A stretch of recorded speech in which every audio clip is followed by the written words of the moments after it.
Hello ladies and gentlemen, here's another question. Tutor PVS here. Figure 1.1 shows a graph of how the speed of a car changed over 20 seconds as the car accelerated along a straight road. You can see the graph clearly, right?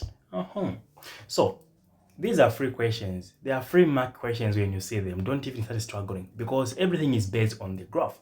There are only a few concepts that you need to recall. Calculate the acceleration of the car.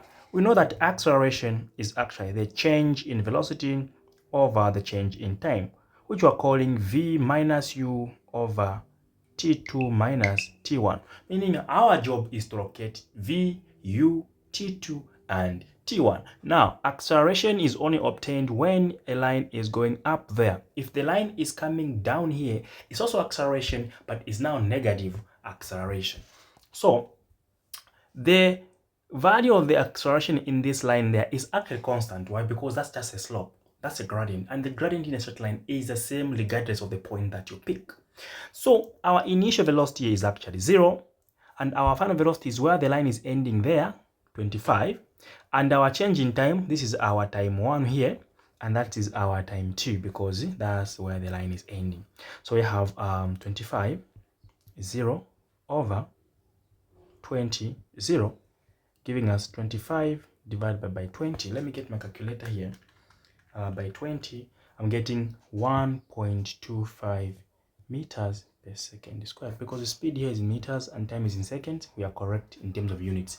Don't write numbers without units in physics. You are gone, my friend. The mass of the car was 1200 kilograms. Calculate the force which produced the acceleration in A, meaning the acceleration here. So the force is based on the acceleration. And if you use, all right, so if you use Newton's a second of motion, you can see that the force that we're looking for actually, because the mass has been given, so we get our 1200 kilograms here and the acceleration is there. So a wrong acceleration actually gives you the wrong answer. So if you multiply that one by 1200, 1.25, 1200, we are getting 1500 newtons as the force. Then it says calculate the distance traveled by the car during the 20 seconds. All right, so we are here. So look at the shape that you are getting. We are actually getting a triangle. So ask yourself, we're only looking for the area under the graph. And from here, we use the area of a triangle. Which we know as area. Now in this case, it will not be called area, it will be called distance now. Is half, then HB.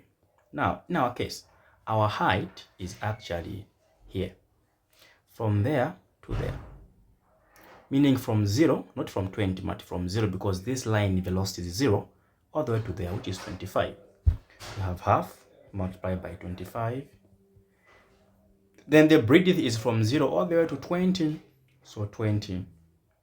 So you can start, we have 2 into 20, you get a 10. 10 and 25, you get 250 meters. Like I said, units are very important in physics. Yeah, so that's it. So if you find this video interesting, here's my number. You can WhatsApp me and we can talk everything from there. Otherwise, share and subscribe for more.